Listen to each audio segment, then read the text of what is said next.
In the blog post today, we'll be talking about English grammar and how to make a sentence in English. So, the rules of grammar are unlimited, as we know, and it takes a good depth of time and effort to learn and understand it all. To start learning English, the language, the first thing to start with is learning the grammar rules. And to make a proper sentence, the sentence structure is very important in speaking as well as writing the language. You can go to the advanced level only if you have learned the art and the grammar of a sentence making process. Let me help you with that. Let's start by understanding the basics. So firstly, how to construct a sentence in English. To do that, you need to understand what a sentence is in English language. A sentence is a group of words. It starts with a capital letter, ends with a full stop, an exclamation mark, or a question mark. It contains at least two parts, the subject and the predicate.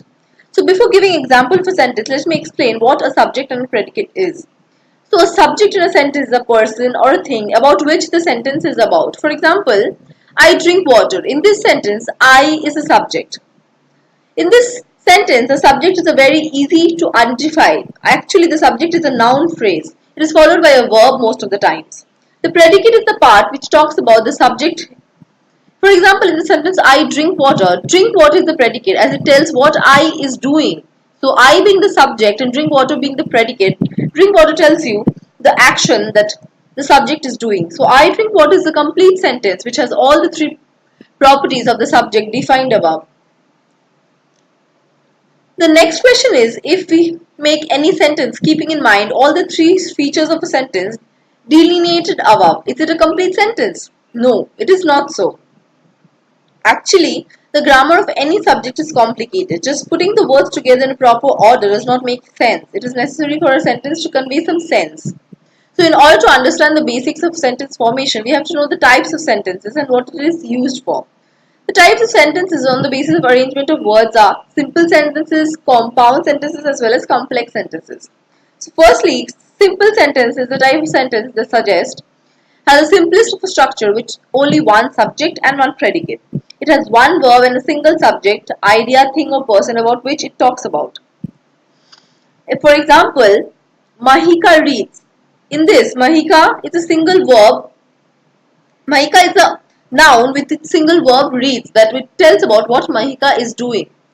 So, there's a definite property of a simple sentence. In a simple sentence, even if you add some prepositional phrase, adverb or adjective, it doesn't change itself to a complex sentence. Moreover, it does not get altered even after its conjunction with many types of verbs or nouns. Stars twinkled and shined brightly. The cat with its white fur always meows loudly. Both of these sentences are simple sentences, as there are only one subject and one verb in both of these sentences. Now, what are compound sentences? Compound sentences are found by joining two simple sentences with some conjunction. Conjunction is a word or group of words that help in joining two sentences.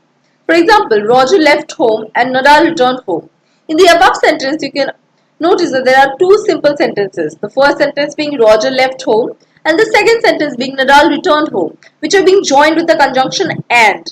So for example, one similar example is I enjoyed the movie but my sister didn't like it. So this is also a compound sentence. Now coming to complex sentences, the characteristics of complex sentences are it talks about more than one idea, thing or a person.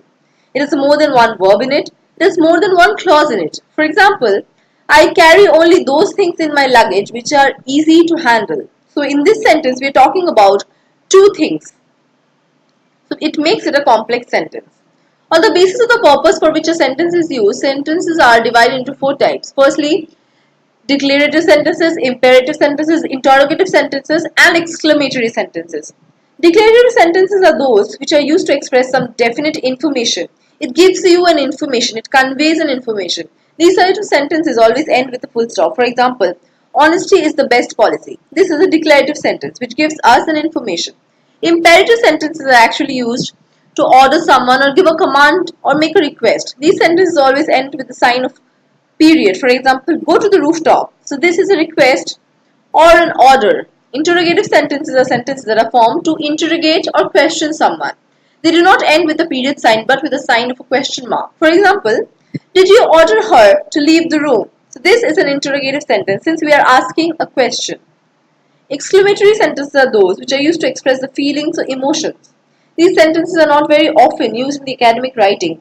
Literary work makes use of these sentences only when they tend to convey a very strong emotion. These type of sentences always end with a mark of exclamation. For example, she is amazing. I think you must now be very clear about what a sentence is and what our types are. Now we'll be talking about English sentence structure rules. Coming to parts of speech. Let us move forward developing an understanding about the anatomy and parts of a sentences. You cannot make appropriate sentences if you do not know the parts of speech and the tenses. So there are 7 parts of speech. Firstly, noun. Noun is the basic entity of grammar. This is the name of a place, thing, idea, animal, anything. The noun can be further of 3 types: possessive, singular, or plural. A pronoun is something that calls the noun or takes its place. For example, I, they, we, etc. are examples of pronouns. Then, verb. A verb is a word that is used to express or show an activity. For example, walk, sit, run, see. These are all verbs that describes the quality of verbs that is doing a work.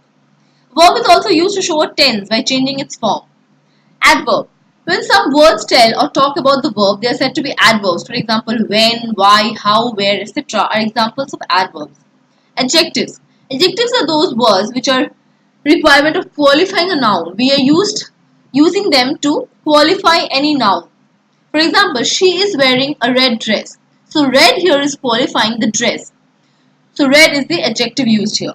Preposition. A preposition relates nouns or pronouns. For example, in, on, beside, ahead, apart are all prepositions.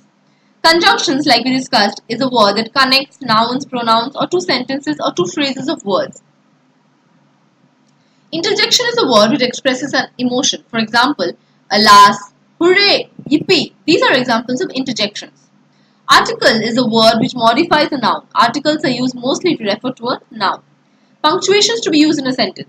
No sentence is ever complete without proper punctuation. A punctuation like a full stop or a comma can totally change the meaning of a word. So, capitalization. We all know that a sentence always starts with a capital letter.